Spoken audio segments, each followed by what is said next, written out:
3, 2, 1, grabando. Vale, bueno, estamos en directo en el chat. Bienvenidos a la tercera clase de este primer congreso online Éxito 28 Madrid sobre salud, rendimiento y fitness. Soy Josué Tarí. Para los que llevéis con nosotros ya más de un día, me conocéis de sobra. Y para los que no, pues bienvenidos. Agradeceros a todos que estéis acompañándonos un día más en esta clase tan especial y tan importante, aunque pueda a priori no parecerlo quizás. Vamos a hablar sobre calentamiento, sobre preactivación, warm-up en inglés, y quiero presentaros a dos compañeros de mi equipo con una formación, una experiencia y un bagaje espectacular. Alex, Marta, Alex, bienvenidos, chicos. Presentaros tranquilamente, tenemos tiempo de sobra y vamos a ir dando paso poquito a poquito a ciertos detalles que creo que a la gente que está al otro lado, incluso aunque no sean fisioterapeutas, entrenadores o nutricionistas, les va a interesar mucho el contenido que tenemos hoy para aportarles. Hola, bueno, pues yo soy Marta Barrios, hice el grado de Ciencias de Actividad Física y el Deporte y actualmente estoy haciendo el cuarto año de doctorado, también en Ciencias de la Actividad Física y el Deporte. Y nada, llevo trabajando ya unos cuantos añitos con Éxito 28 y sobre todo estoy más especializada en el ámbito de patologías y también bastante en el ámbito de mujer.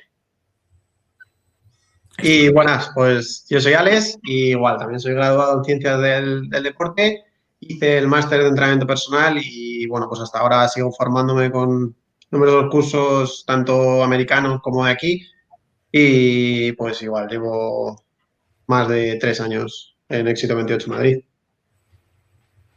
Estupendo. Bueno, chicos, os iremos conociendo un poquito más a lo largo de esta clase. Hoy venimos a hablaros sobre entrenamiento, venimos a hablaros sobre criterios de entrenamiento y sobre la necesidad y la importancia de llevar a cabo una correcta preactivación, no solo como una preparación para el entrenamiento o para esa parte principal, que podríamos desglosarla como un libro de introducción, nudo y desenlace, pues en el entrenamiento es ese calentamiento, preactivación, parte principal y vuelta a la calma. Realmente el calentamiento es el momento en el que hay una disrupción entre lo que venimos haciendo antes del entrenamiento, los problemas que nos acompañan a nivel interior y las soluciones que los entrenadores os aportamos a nivel exterior. ¿Qué ocurre? Que aunque parezca que únicamente abordamos el entrenamiento desde un punto de vista fisiológico, físico, muscular, los músculos y las neuronas, como iremos viendo a lo largo del congreso, tienen una estrecha vinculación. Por lo tanto, lo que hagamos con vuestro cuerpo a través del entrenamiento también va a afectar a vuestras emociones. Y quizás sea una solución no solo a problemas físicos, posturales, sino que realmente os ayude también a nivel emocional, incluso aunque no lo esperarais, no lo buscarais, o incluso cuando decís es que lo último que me apetecería hacer es entrenar. En ese momento quizás sea el punto en el que más necesitáis del entrenamiento. Hoy venimos a hablaros sobre esa preactivación, sobre ese calentamiento y, bueno, nombraremos la vuelta a la calma, veremos si es imprescindible, importante, aconsejable o... bueno, iremos desglosándolo poco a poco. Entonces, nada, chicos, respecto al calentamiento, ¿qué importancia le podríamos decir a la gente que nos está viendo que tiene esa preactivación o ese calentamiento o qué es ese calentamiento? ¿Qué podríamos decir como introducción? Pues a ver, yo considero que el calentamiento es una de las partes, aunque no se le llama parte principal, pero yo creo que en muchos casos podría llegar a serlo. Y con algunos clientes sí es verdad que hemos llegado a dedicar más tiempo en la parte de calentamiento que en la parte principal, realmente. Y bueno, sí es verdad que el calentamiento va a variar mucho en función de la persona con la que estemos tratando, pero pues a lo mejor si vamos a tratar con una persona que su objetivo va a ser simplemente hipertrofia y tiene las cosas muy claras, lo vamos a cortar todo lo posible, pero yendo siempre a las cosas clave que tenga que trabajar él. Y en una persona que busque más pues un acondicionamiento físico general, un objetivo más de salud y tal, pues se lo puede alargar incluso hasta los 40 o 50 minutos y considerarlo prácticamente la parte principal del entrenamiento. Sí, también a nivel más, lo que decías tú, de hacer un parón en el día a día, sobre todo es importante que la persona se centre en que viene a entrenar, que sí, vamos a activar pues fisiológicamente su cuerpo, ¿no? A nivel neuromuscular, pero también tiene que ser una manera de romper con la rutina o con las prisas o con el estrés del trabajo y lo primero que vamos a pues a prestar atención y a buscar con el cliente es eso, que sea capaz de concentrarse, de poner un parón en su día a día y sobre todo eso, que empiece a prestar atención a qué puntos están más cargados, qué tal ha sido el día, si tenemos molestias, que muchas veces no se dan cuenta hasta que llegan a la sesión y les preguntamos. Bueno, habéis dicho algo muy importante, habéis introducido un concepto que quizá no se relaciona habitualmente con el calentamiento, que es la concentración, la capacidad de prestar atención durante un tiempo. Si eso es algo que siempre nos ha interesado potenciar, hoy en día, en el mundo de la hiperconectividad y de la sobreinformación, es aún más relevante de lo que nos parece. El último día hablaba con un compañero que es físicamente muy activo y me decía que le gusta hacer puzzles. Y yo pues bueno, el desconocimiento normalmente va acompañado de la crítica. Yo le dije, tío, puzzles, ¿en serio? Me dice, ¿no te imaginas la capacidad de concentración que desarrollas con los puzzles? Y hice así, dije, ostras, si esto es algo que nos cuesta entender porque ocurre de forma inconsciente, la desconcentración no es algo que ocurra de forma programada, igual que la desadaptación muscular no es algo que ocurra de forma programada. Entonces, el calentamiento, esa introducción al entrenamiento, es una parte importante para pasar de esa dispersión que tenemos de la atención en todo lo que tenemos a nuestro alrededor, en los asuntos pendientes, en la lista de la compra, en lo que no he hecho, a algo más importante, aunque aparentemente no sea urgente en el día a día, que realmente sí urge, que es nuestra condición física, nuestro físico, nuestra estética, nuestra salud o el objetivo que sea. Habéis introducido también la diferencia en el tiempo de calentamiento en función del objetivo que tengamos. Estoy totalmente de acuerdo. Y podríamos decir dos casos. Habéis hablado de personas con patologías, en cuyo el calentamiento va a ser una parte muy importante, porque alguien a lo mejor con patologías tiene un objetivo a largo plazo X, pero el objetivo a corto plazo es mejorar esa sintomatología. Por lo tanto, ese objetivo primario, secundario, terciario, que van concatenados, todos tenemos muchos objetivos. Si nos centramos en el objetivo prioritario, que es la salud, podremos abarcar y abordar objetivos en un futuro. Si no, pues obviamente nos quedaremos con que por mucho que haya conseguido un objetivo que aparentemente me importaba, si la salud se ha visto comprometida, pues no va a tener sentido. Pero el alto rendimiento o el trabajo de muy alta intensidad sería otro ejemplo en el que el calentamiento tiene que ser mucho más extenso que en un entrenamiento, por ejemplo, para hipertrofia. ¿Por qué? Porque tenemos que preparar muchos más sistemas para intensidades o para cargas mucho mayores. Así que tanto las personas que estén mermadas o con muchas restricciones como aquellas personas, por ejemplo, en un contexto competitivo, tendremos que darle un protagonismo imprescindible al calentamiento, más allá de verlo como una parte introductoria que me dicen que debo hacer, pero que no le veo el sentido. Entonces, aquí estamos quizás, o por lo menos el objetivo de esta clase creo que es no convencer a la gente, sino hacerles ver la necesidad y la importancia más allá de una estructura organizativa, que es el calentamiento. ¿Qué partes, chicos, o qué objetivos consideráis que deberíamos tener en cuenta dentro de un calentamiento óptimo, ideal, aunque luego obviamente lo adaptemos a cada persona? ¿Qué podríais decirme? Vamos introduciendo. Pues, a ver, es que ¿sabes qué pasa? Que normalmente el calentamiento, o sea, se suele entender como si fuese un método y la gente suele calentar mucho en función de lo que va a hacer. Pues, por ejemplo, hay un método de calentamiento específico para el yoga.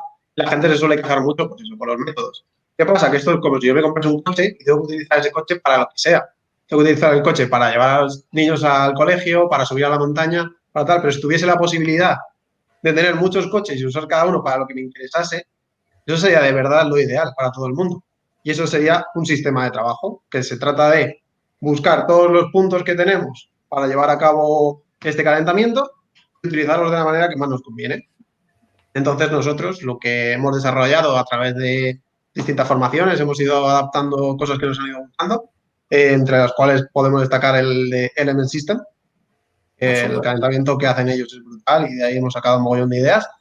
Y pues eso, hemos sacado los distintos puntos que consideramos claves y a partir de ahí cada uno puede adaptarlo, puede juntar los puntos, puede eliminar puntos en función de lo que interese a cada deportista. Genial, totalmente de acuerdo. pues dentro de esos puntos vamos a intentar ir haciendo un mínimo desglose, aunque estoy totalmente de acuerdo contigo que en función de lo que necesitemos deberemos abordarlo de una forma o de otra, pero en términos generales el entrenamiento, ¿vale? Abarcando los 3 objetivos que dan título al Congreso, salud, rendimiento y fitness, ¿qué aspectos podríamos destacar, chicos?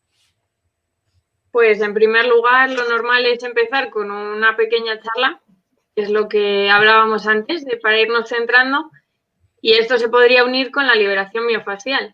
Al final es un escáner de puntos donde puede haber molestias que no nos hemos dado cuenta a lo mejor, o que en ese momento pues somos conscientes de que las sentimos. Y sobre todo eso, empezar con liberación miofascial, pues un poco para irrigar el tejido, para que tenga más riego sanguíneo, para que vaya entrando en calor, para mejorar el rango articular, que al final también nos sirve.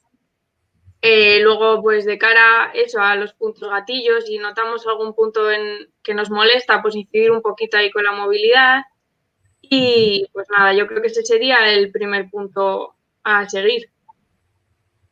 Sí, al final, la liberación miofascial, para el que no conozca por ese nombre, no deja de ser un automasaje. En el caso de los entrenadores, que es lo que hacemos, un fisioterapeuta sería una terapia manual. O sea, que puede ser un automasaje que se dé a una persona, pues o bien con una pelota de tenis, que nosotros lo hacemos bastante, con un rodillo o incluso con los dedos de la mano. O sea, yo si me hago así, me estaría haciendo una autoliberación de trapecio.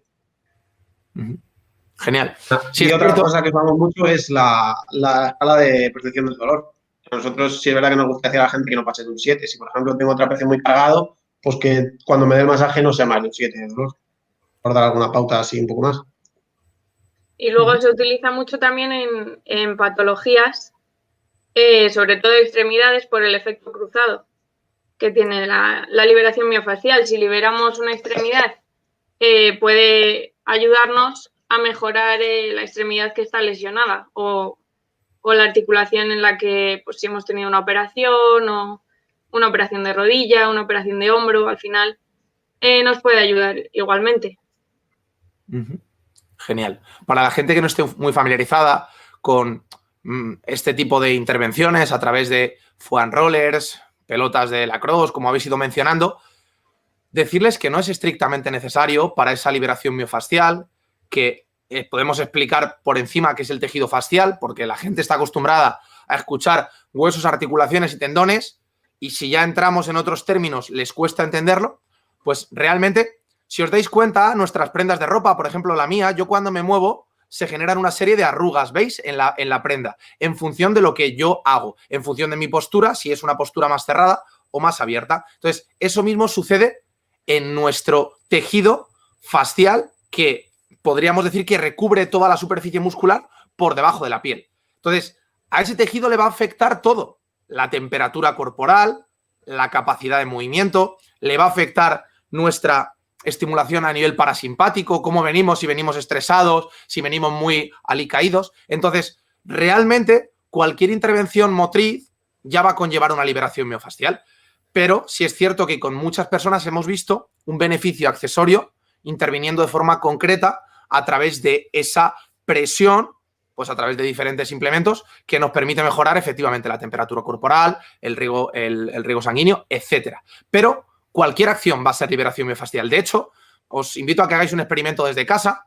A lo mejor no lo sentís. De hecho, si tuviéramos una correcta movilidad y unas funciones correctas, no necesitaríamos este tipo de intervenciones, que sería lo utópico, lo ideal. Pero yo os invito a que desde casa apoyéis la mano en el pecho, ¿vale? Que en el pecho no tengáis mucha ropa para que podáis llegar a esa piel o a esa musculatura del pecho, y que hagáis movimientos con el cuello hacia un lado y hacia otro, y que sintáis en la mano lo que sucede.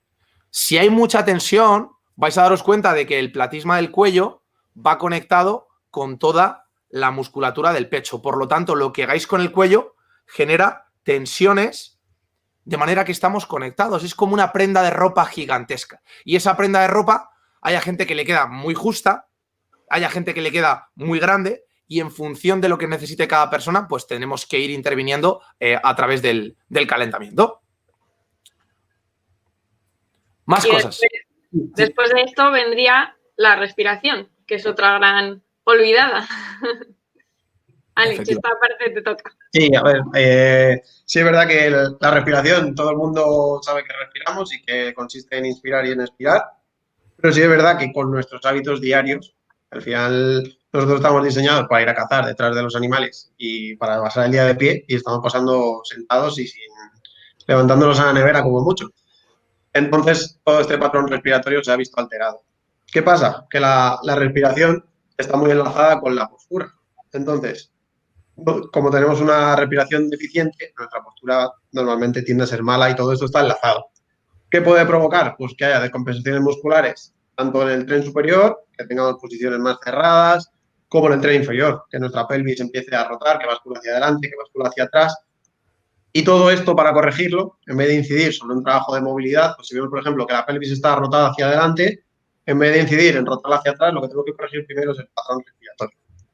Entonces, pues nada, simplemente por dar unas pautas para que la gente sepa cómo tendría que respirar bien, sería tumbarse boca arriba, relajarse lo primero, que vivimos con mucha tensión. Y pues nada, lo primero sería encontrar una sensación de coger y soltar el aire de forma completa. Colocaríamos las manos en las costillas, en la parte baja, y sería coger, soltar aire de forma completa. ¿Vale? Que no se produzca un gran arco lumbar en la espalda, que cuando cojamos aire no se arquee demasiado, que más o menos se quede en la misma posición. Que el abdomen, si colocamos las manos en el abdomen, que no esté ni muy rígido ni muy relajado tampoco. Hay mucha gente que saca la respiración activando mucho el abdomen o sin activarlo prácticamente nada. Que el ángulo de Charpy, que es el ángulo que forman nuestras dos costillas, se abra y se cierre, que no se quede bloqueado. Que nuestras costillas se abran en 3 dimensiones, es decir, que se abran hacia adelante y hacia atrás y hacia los lados. ¿Vale? Y que el tórax se tiene que elevar en conjunto, no vale que bascule. ¿Vale? Debería elevarse tanto la parte de arriba, como con la parte de abajo. Y nada, simplemente os invitamos a que os tumbéis, a que probéis vuestra respiración, veáis qué partes fallan y os centréis en mejorar eso.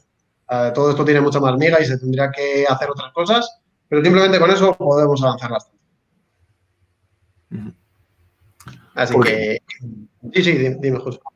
No, eso, que estas dos cosas son extremadamente importantes, pero como las tenemos tan a la mano, las tenemos tan accesibles, ocurre justo lo contrario, esa paradoja de cuanto más fácil es, menos tiempo le dedicamos. Y al final, si hablamos de causas, consecuencias, por mucho que mejoremos aspectos más exteriores, bíceps, tríceps, deltoides, etcétera, si a nivel interior no tenemos ese espacio y esa función a nivel interno adecuada, va a afectar y va a disminuir nuestros niveles de energía, nuestras emociones. Yo quiero añadir que la respiración, que es algo que, como tú has dicho, Alex, pues queda sobreseído que todos respiramos, es una puerta o un puente entre nuestro sistema nervioso central y nuestro sistema nervioso autónomo. Es decir, el que controlamos para levantarnos y sentarnos y el que no controlamos para elevar la temperatura o para elevar la frecuencia cardíaca.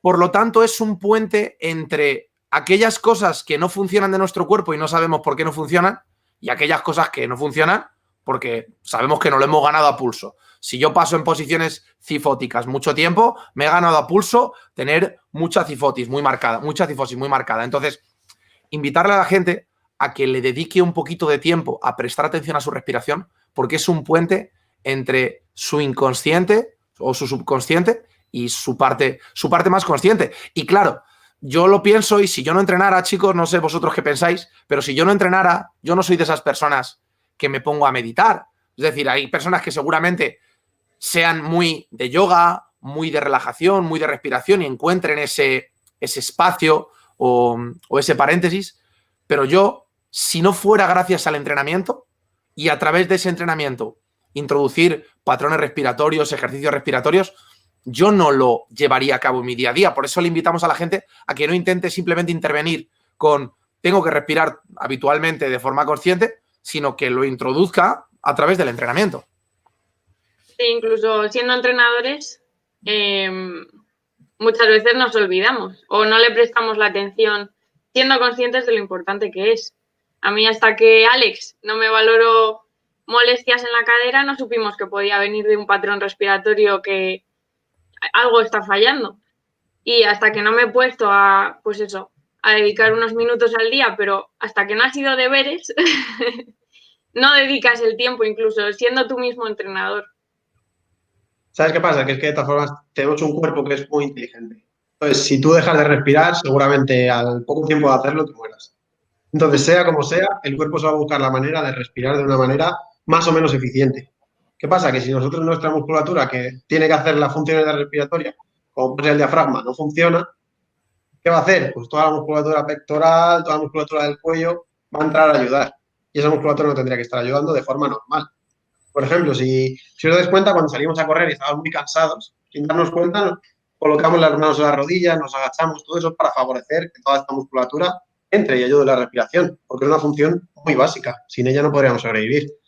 Entonces, al final, si vivimos con esas compensaciones de manera diaria, vamos a tener molestias por alguna otra parte. Por hacer un inciso más en la respiración es una función que entraría dentro de patrones motores, de esos que aprendemos de forma inherente a la vida, como puede ser el andar, aunque no nos enseñaran, por propia evolución, por propio desarrollo motor, aprenderíamos a andar. Pues desde que nacemos, con ese primer llanto, ya aprendemos a respirar. Pero ese patrón motor se va desvirtuando con el tiempo, con nuestro estilo de vida, y tenemos que reintroducirlo como programa motor, como puede ser esa anteversión o retroversión de pelvis de la que has hablado, o esa movilidad escapular, para ser conscientes de que afecta mucho más de lo que nos pensamos. Y con esto podríamos introducir quizás un siguiente punto de ese calentamiento, ¿no? Para relacionar la respiración con qué tiene más que ver, aparte de con la movilidad y con la liberación miofascial de la que ya hemos hablado.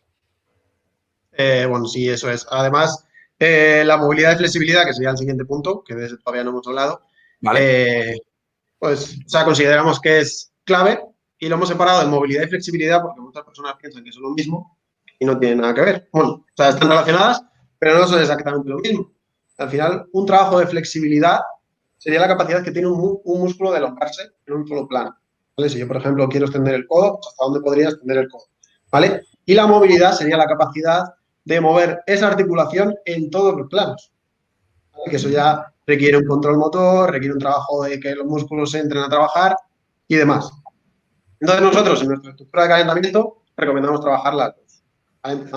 Primero empezaríamos con un trabajo más pasivo, a lo mejor un trabajo de flexibilidad un poquito más pasivo y luego ya un trabajo de movilidad más activo, como pueden ser rotaciones articulares controladas y demás. Y aquí trabajamos mucho con el concepto joint by joint de Michael Boyle y de Gray Cook, que lo que viene a decir es que cada articulación está diseñada o bien para tener más trabajo relacionado con la movilidad o más trabajo relacionado con la estabilidad. ¿Vale? No quiere decir que unas tengan que ser móviles y otras estables, pero sí que predomina una cosa sobre la otra. Y entonces, una articulación, si va a ser estable, o por ejemplo, la articulación del codo es muy estable, ¿vale? Pues la articulación siguiente tendría que ser más móvil. ¿Qué pasa? Que si yo el hombro no lo tengo suficientemente móvil, va a tener que compensar la articulación anterior, el codo. ¿Vale? Esto, por ejemplo, se ve muy bien en la cadera, cuando tenemos problemas de rotaciones de cadera o falta de movilidad en cadera, nuestra columna lumbar, que sería la articulación siguiente, va a compensar esa movilidad, va a tener más grados de movilidad de los que debería y va a tener menos estabilidad. O sea que al final este punto pues, está relacionado también con el punto de estabilidad y que pensamos que lo que va a ser clave de verdad va a ser hacer una buena valoración, que sepamos qué músculos y qué articulaciones tenemos que trabajar, y a partir de ahí ir directamente a dar al clavo para que no se nos haga muy largo el calentamiento. Perfecto. Y después vendrían los ejercicios compensatorios, que también muchas veces son los grandes olvidados en entrenamiento de fuerza. Bueno, y en entrenamientos así más cardiovasculares yo creo que también se suelen olvidar bastante. Y en este apartado, por ejemplo, pues lo hemos dividido en dos. Uno sería trabajar los eslabones débiles en función de cada persona. Claro, no todos vamos a tener los mismos. Y esto se vería en una valoración inicial, que sería la primera sesión que hacemos con cualquier cliente que viene. Y después también en este apartado de compensatorios, que muchas veces se confunde con ejercicios en plataformas inestables y ya está, pues sí que podríamos meter algún ejercicio en alguna plataforma inestable, pero no sería la base de este apartado, que es un concepto que se suele equivocar mucho. Y una vez se han trabajado los eslabones débiles, también en este apartado tiene cabida los ejercicios que nos van a preparar para la parte principal. No van a ser siempre los mismos. Si yo quiero hacer un trabajo de tren inferior, pues me voy a centrar más en activar ciertos músculos que de normal a lo mejor cuesta más en activarse. Por ejemplo, si quiero hacer un trabajo de tren inferior con una mujer, sabemos que las fibras musculares de detrás del muslo se activan más tardíamente que en el caso de los hombres. O, por ejemplo, tener la fascia plantar más débil por el uso de tacones y más acortada la cadena posterior también por el uso de esos tacones diarios. Entonces, en este apartado estaría muy bien meter activación específica más de isquios antes de pasar a la parte principal. Que no siempre, muchas veces equivocamos ejercicios compensatorios con plataformas inestables y con eslabones débiles, y no tiene por qué. Aquí tiene mucha cabida también eso, los ejercicios ya más específicos para la parte principal que, bueno, que en función del día serán unos u otros. Muy interesante. Si quieres comentar algo más al respecto, Alex, acerca del trabajo compensatorio. O sea, nosotros con el trabajo compensatorio sí es verdad que no solemos trabajar con cargas altas. Al final, si no llevamos una programación tan concreta y tan específica como puede ser la parte principal. O sea, no te voy a decir, pues en este te tocan 15 kilos. O sea, lo que nos va a interesar en este pues, es notar la actividad muscular de los músculos que realmente queremos activar y poco más. Y trabajamos un poco con la percepción del esfuerzo. Que es del 1 al 10, estás notando ese músculo un 7. A partir de ahí, pues ya pasaríamos al siguiente. Y además, pues una de las cosas que nos parece muy interesante de esto es que los deportistas puedan conocer su cuerpo y pensamos que el calentamiento es un momento idóneo para aprender a movernos, para conocer un poco cómo funciona nuestro cuerpo. Además, esto es muy interesante porque me ha pasado con varios deportistas que luego en su día a día se dan cuenta. Dicen, hostia, es que en este, pues fíjate, no era capaz de activar los oblicuos al hacer este ejercicio. Yo no pensaba nada en el abdomen. Y luego ellos en su día a día se van dando cuenta de esas cosas. Entonces, por eso lo que has hablado tú de ser conscientes en el calentamiento y tal, pensamos que es muy importante porque es un factor clave para aprender. Al final, está muy bien entrenar 2 horas a la semana, pero si podemos ser conscientes el resto de la semana y al final esos ratitos de 1 minuto que te das cuenta de que estás sentado, no estás activando el abdomen y tal, también suman. Entonces, pues eso, pensamos que es un momento idóneo para enseñar a las personas. Absolutamente. No sé si queréis que hablemos de determinados criterios de selección a la hora de hablar de ejercicios compensatorios, porque a mí se me ha ido ocurriendo o he ido pensando acerca de, por ejemplo, el contexto en el que nos encontramos ahora mismo, en pleno invierno. No es lo mismo la necesidad que tenemos de calentar a nivel de elevar la temperatura corporal en invierno que en verano. Y esto es algo que muchas veces pasamos por alto. Pasamos por alto hasta el punto de que si solemos entrenar con camiseta de manga corta, dejando al aire la zona lumbar, en invierno si lo hacemos, hay mucho más riesgo de que se produzcan reflejos que puedan generar dolor o que puedan generar un aumento de esa tensión en determinados músculos que cursen con dolor. Entonces, una herramienta súper básica, pero que tenemos que tener en cuenta, es la ropa que tenemos, la protección que tenemos, el abrigo que tenemos de cara a empezar el entrenamiento. Y en invierno sí que tendremos que jugar con cambios de ropa, pues a lo mejor empezar con manga larga y pantalón largo, y cuando vayamos entrando en calor, siempre y cuando no haya descansos muy prolongados o cuando haya descansos muy prolongados, vestirnos y arroparnos durante series, es algo que deberíamos también tener en cuenta como calentamiento. No decir, bueno, como voy a entrenar, paso frío en la primera parte y después ya entraré en calor, sino realmente intervenir desde el principio con las necesidades que tenemos desde el principio. Y algo muy básico, igual, pero es que no significa que lo estemos haciendo bien. El quitarnos pulseras, relojes, anillos, etcétera. Si estamos hablando de que una parte del calentamiento, bueno, luego hablaremos de ello, es la prevención de lesiones o la prevención o la reducción del riesgo de hacernos daño en la parte principal, pues todo esto deberíamos tenerlo en cuenta siendo conscientes de que en invierno suele haber, por estadística y mi experiencia de los últimos 10 años me lo dice, hay muchos más problemas a nivel dolores nerviosos, neuropatías, contracturas, etcétera, en relación al invierno en comparación con el verano. Entonces, pues si podemos ser conscientes de ello y podemos preverlo, podremos prevenirlo. Entonces, bueno, que lo tengamos en cuenta.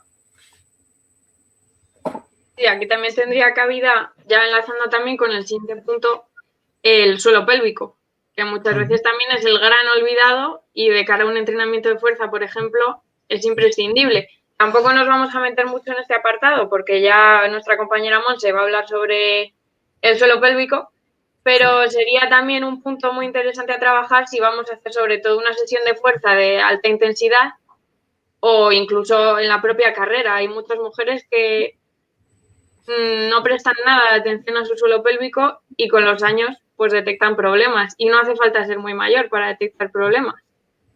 Al final hay muchas chicas de halterofilia o de gimnasia que desde jóvenes empiezan a tener pequeños síntomas porque no se ha prestado atención a esta parte, ni por parte de los entrenadores ni de ellas mismas. Entonces también tendría cabida en este apartado. Se está dando con chicos también. Con practicantes de CrossFit y tal, están teniendo incidencia bastante alta. El problema del suelo pélvico. No es un problema solo de chicas.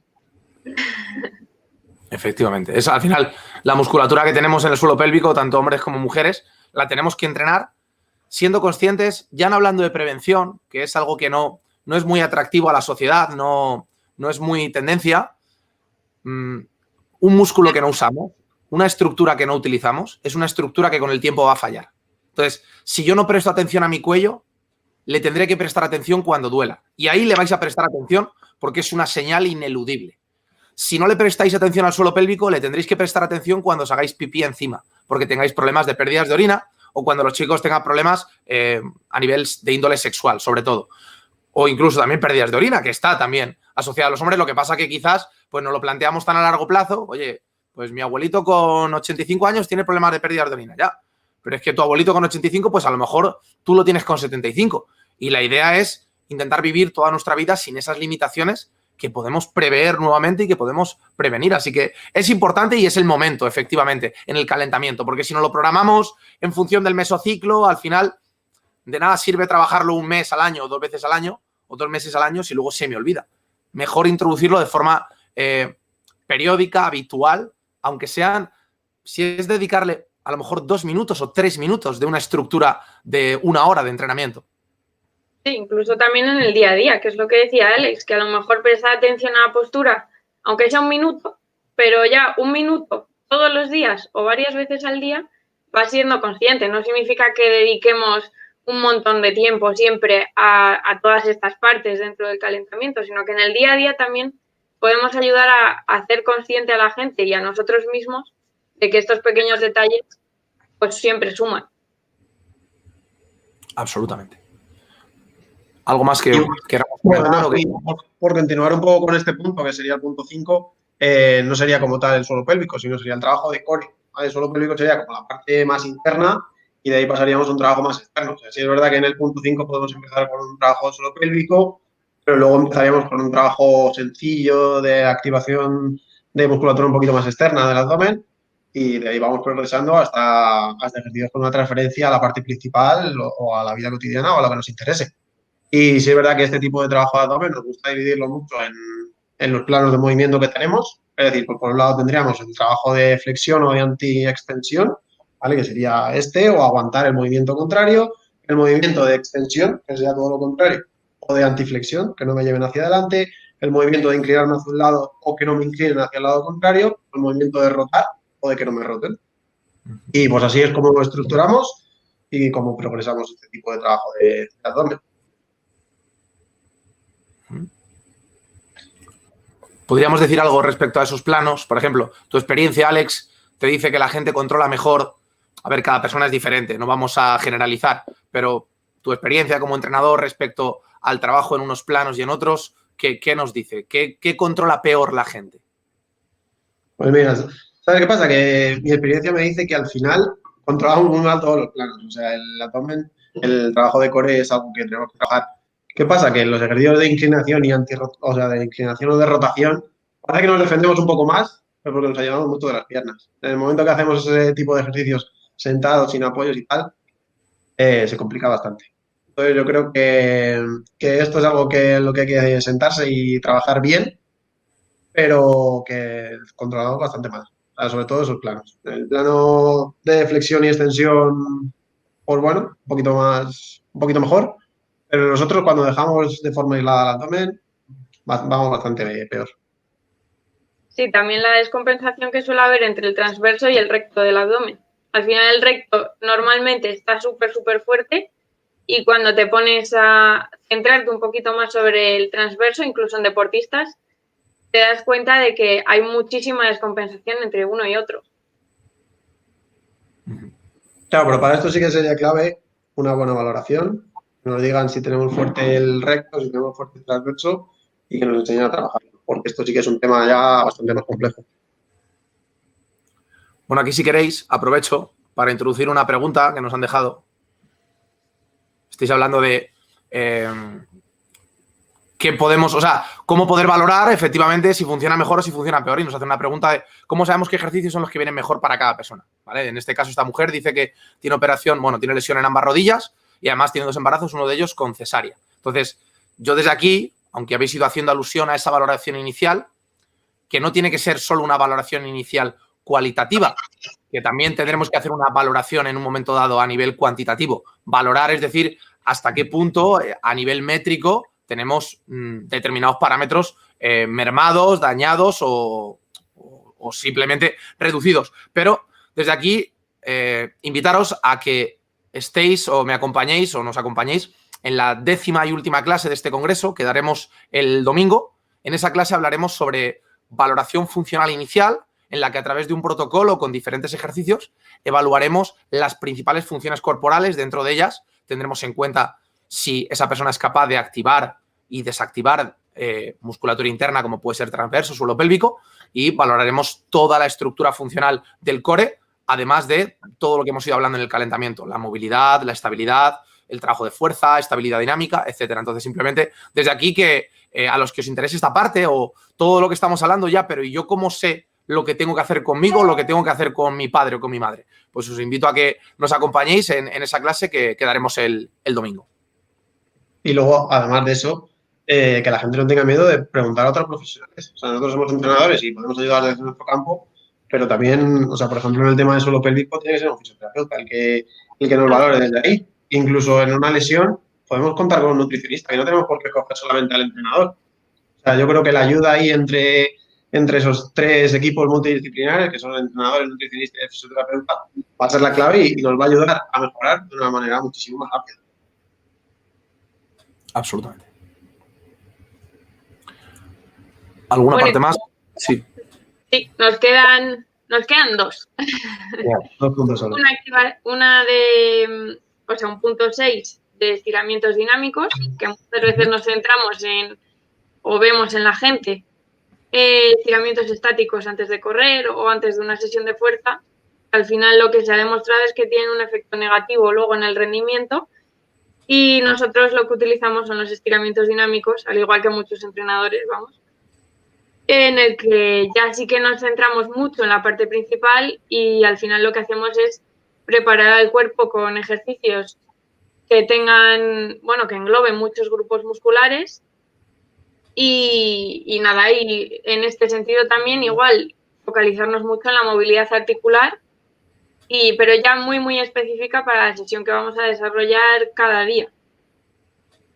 Le hemos llamado estiramientos dinámicos, pero o sea, realmente unos ejercicios de técnica de carrera podrían entrar en este punto. Por ejemplo, si nos estamos centrando pues, en que hay que elevar la cadera hasta cierto punto, que hay que armar el tobillo, todo ese tipo de ejercicios estarían dentro. Los ejercicios de flow, de yoga también entrarían aquí.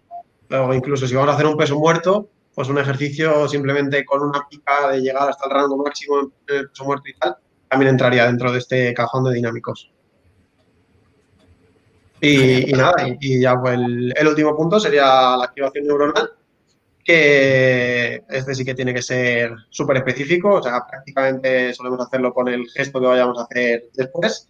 Y lo que nos va a interesar mucho es realizar una activación de nuestras neuronas que sea muy alta, pero sin que haya una fatiga muscular. O sea, esto se suele conseguir con una intensidad bastante elevada. Entonces, pues, por poner ejemplos, utilizamos el PAP, que es una potenciación post-activación, que no es otra cosa que hacer un levantamiento más pesado de lo que vamos a realizar después, que yo creo que ya hablaremos de esto en otras charlas más concretas del Congreso.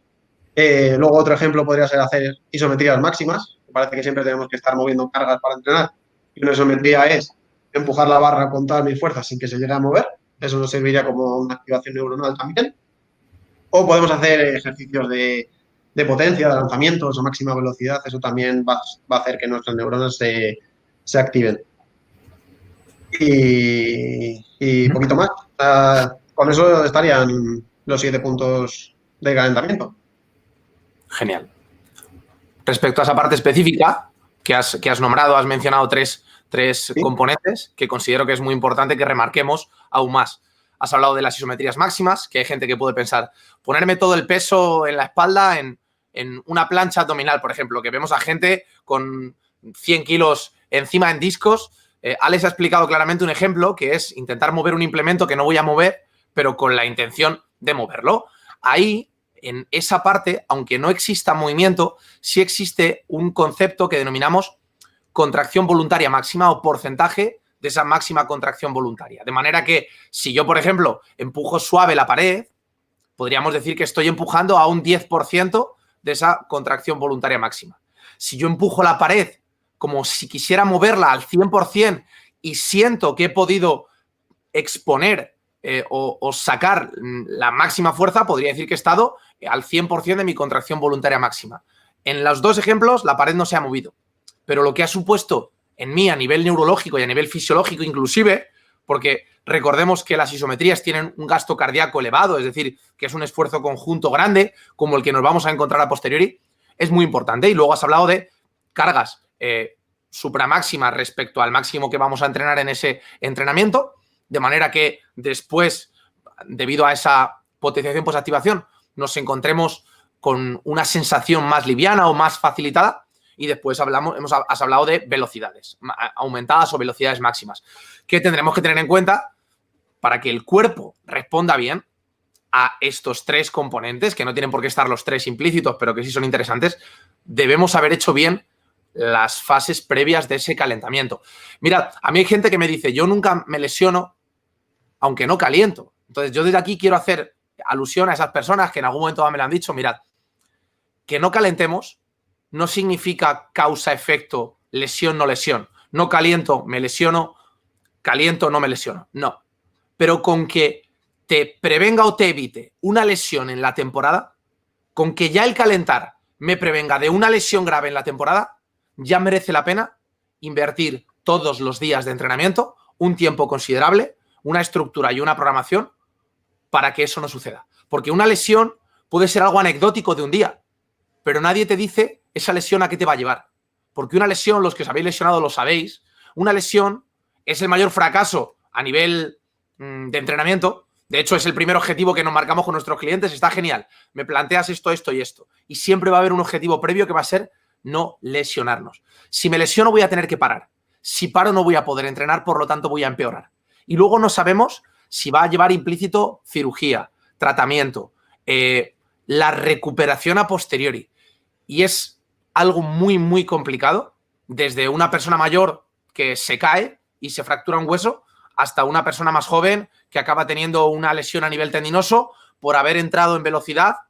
De hecho, el ejemplo de Usain Bolt, que es una persona que podemos decir un deportista de los mejores que ha habido en la historia del atletismo, entre otras cosas porque no se ha lesionado casi nunca, podríamos decir que la lesión que tuvo, él mismo la asoció a no haber calentado lo suficiente o al haber perdido la temperatura corporal con la que él suele salir. Entonces, no desechéis este tipo de recomendaciones porque todos nos va muy bien hasta que nos lesionamos. Cuando nos lesionamos, lo único que queremos es, joder, si pudiera volver atrás y no hacer lo que hice o hacer lo que no hice, creo que habría ido mejor. Entonces, bueno, pues es un dato que creo que es importante y que habéis dejado claro la importancia desde el punto de vista del entrenamiento.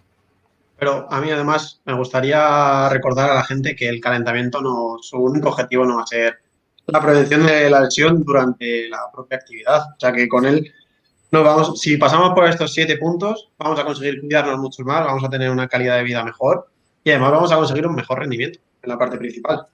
O sea, yo si no caliento y me meto en un press banca voy a rendir peor que si hago un calentamiento más completo. O sea, que no os quedéis solamente con que nos podemos lesionar si no calentamos.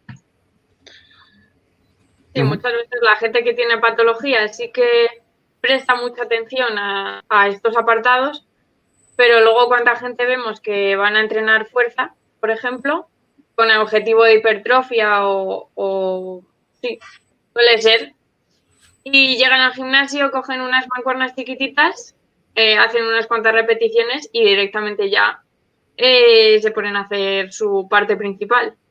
Al final, eso, que no son conscientes de que no van a aumentar nunca su rendimiento si no se lleva a cabo una buena, preparación, ¿no? Digamos. Solemos descuidarlo cuando no nos duele. Absolutamente.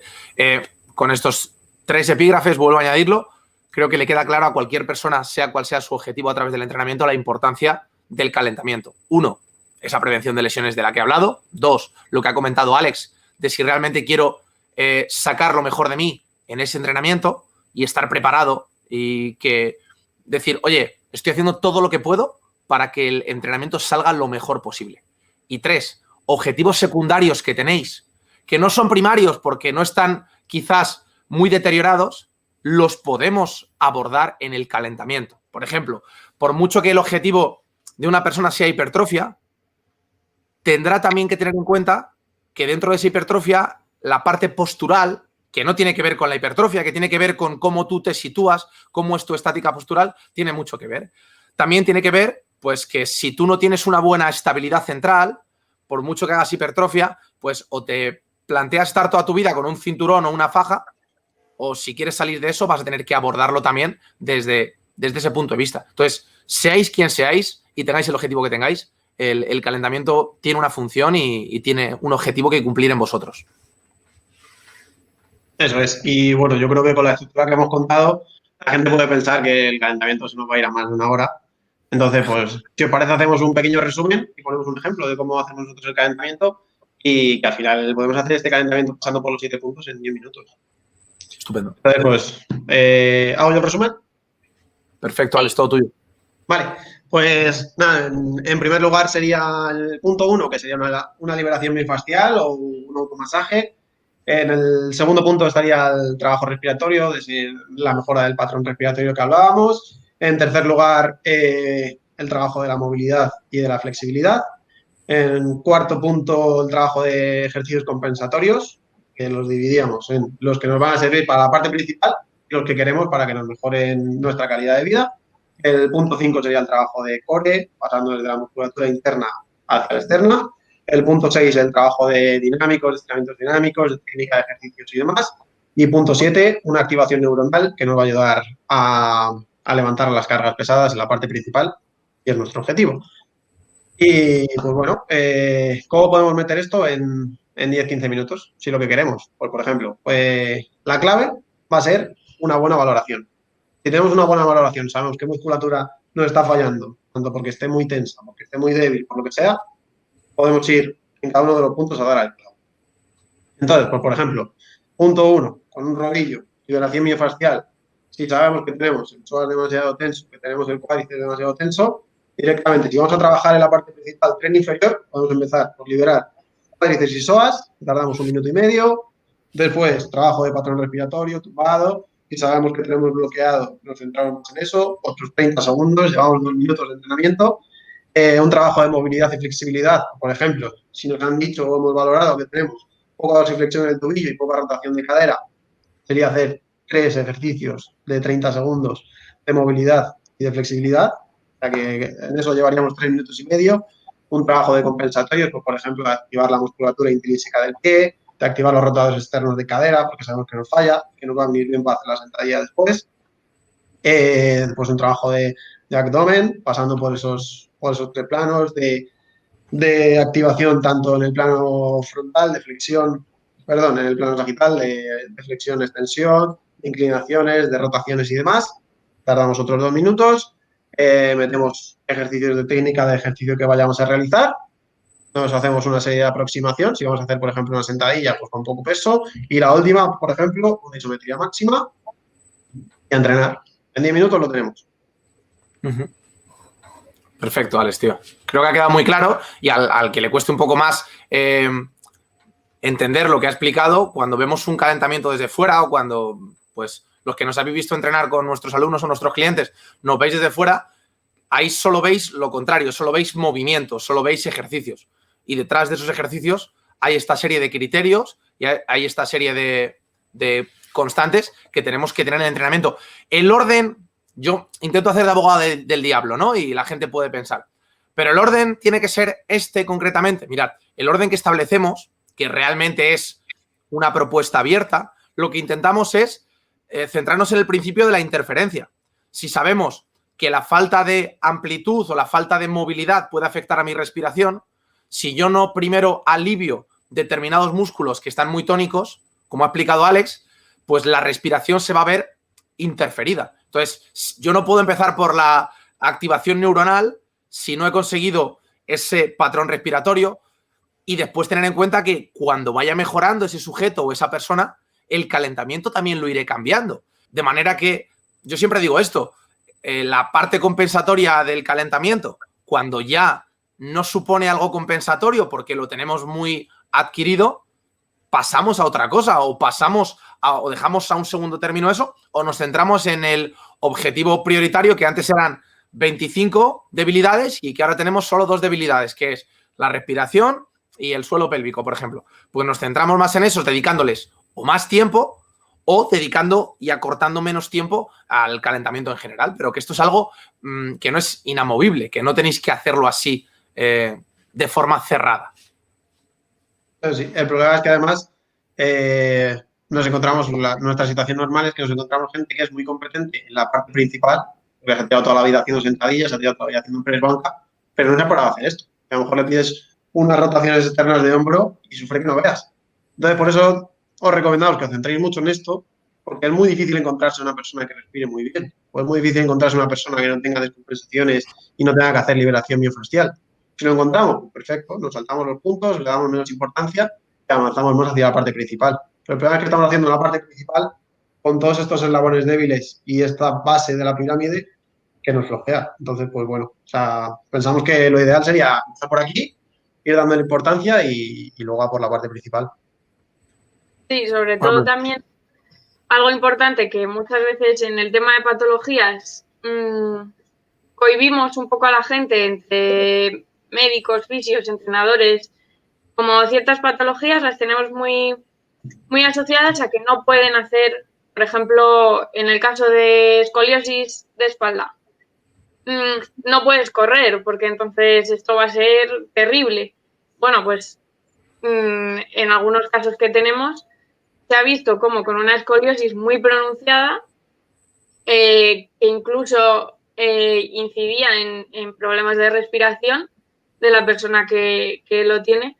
Bueno, pues con una buena liberación, una buena movilidad, un buen trabajo previo de fuerza y una buena activación de core antes de salir a correr, pues esta persona puede salir a correr. El objetivo no es que se vaya a hacer una maratón, pero al final muchas veces directamente cortamos de raíz con lo que puede hacer una persona con una patología, cuando en realidad, prestando atención a todos estos puntos que hemos visto, esa persona puede mejorar y lo que decías tú, igual al principio teníamos 25 debilidades, pero es que ahora tenemos 2. Y al final esa persona, con el paso del tiempo y un trabajo bien hecho, es capaz de correr de momento en intervalos, pero durante 45 minutos. O sea que muchas veces directamente cortamos de raíz y en muchos casos es porque obviamos todo este trabajo que se puede hacer, que no quiere decir que con una escoliosis al día siguiente de tener dolores de espalda vayas a salir a correr, pero bueno, que con un buen trabajo y muy específico a través de eso, de un médico, un seguimiento médico, un seguimiento del fisioterapeuta y un trabajo conjunto con un entrenador, pues se puede conseguir. Claro, aquí entra un poco en escena el papel del médico cuando hace ciertas recomendaciones.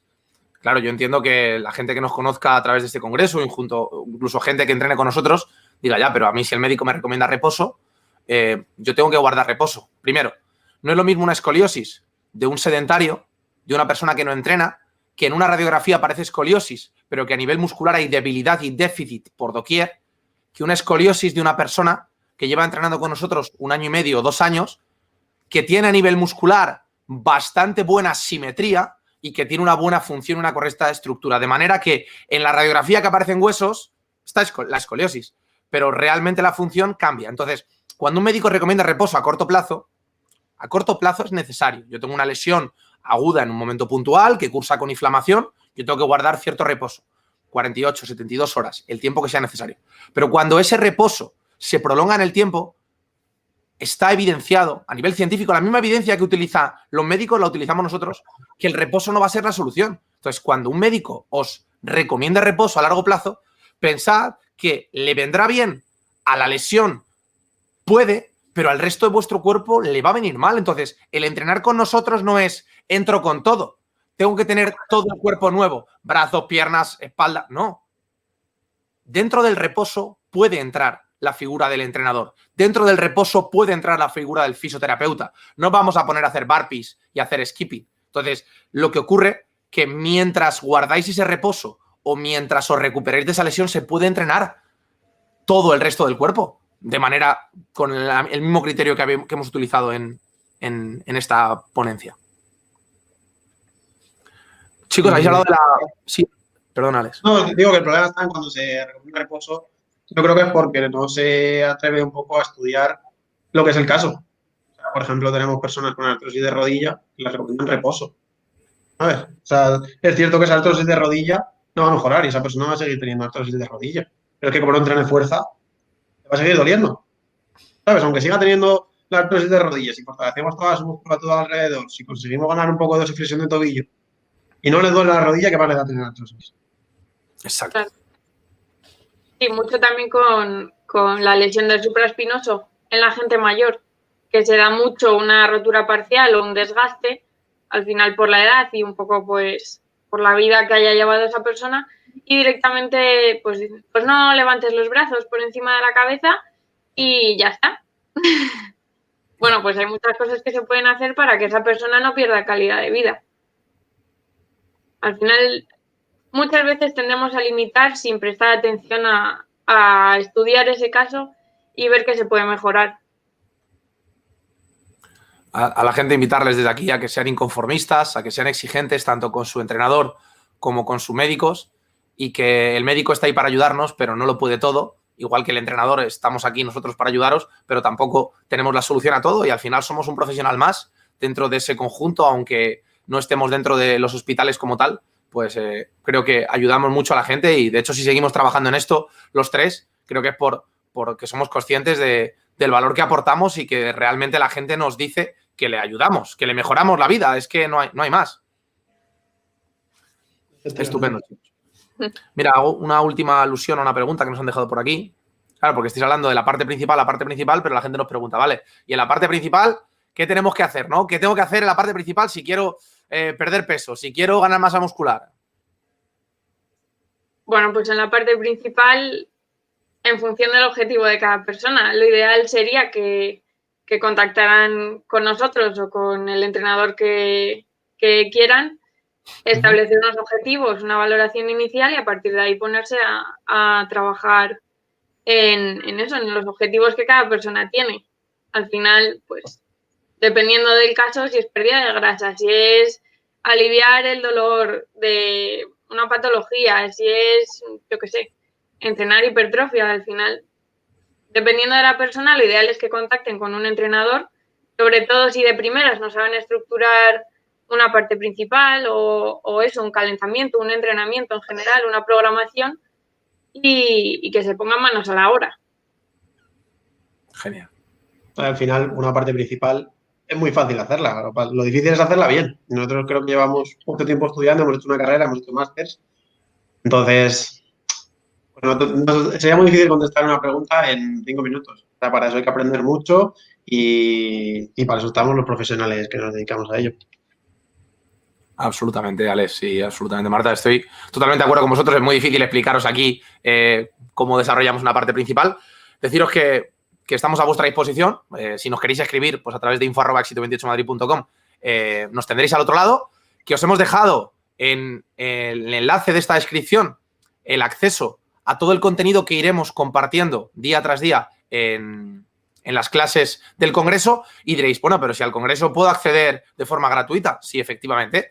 En tiempo real, podéis acceder de forma gratuita, pero habrá algunos vídeos que dejemos guardados 24 horas y habrá algunos vídeos que no dejemos guardados. Por lo tanto, la semana que viene no podréis acceder a ninguno del contenido. Es decir, si alguna clase os la perdéis, no vais a poder acceder excepto a través del enlace de la descripción y a través del enlace que os dejamos en el chat. De manera que ahí vais a poder tener todo el contenido de todas y cada una de las clases, que son más de 12 horas de formación, aunque son 10 ponencias, son más de 12 horas de formación, además de disponer del contenido accesorio en PDF de cada una de las clases. No solo vemos en ese contenido lo que aquí aparece, sino que hemos añadido y hemos creado con mucho cariño un contenido accesorio que os sirva de formación, de guía y de introducción a un 2021 en el que creo que, como la incertidumbre nos acompaña a todos, es importante que nos acompañe la formación. Y vuelvo a decir lo mismo, invertir en formación es invertir en aquello que un naufragio no puede arrebatarte,